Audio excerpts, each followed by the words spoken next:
En aquest mural podem veure un ceramista treballant al torn mentre s'elabora un càntir, al silló tradicional de Verdú.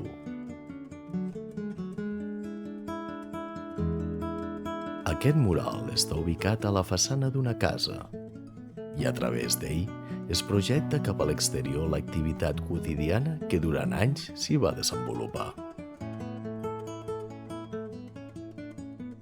Les peces de terrissa de Verdú són conegudes per la qualitat òptima de l'argila.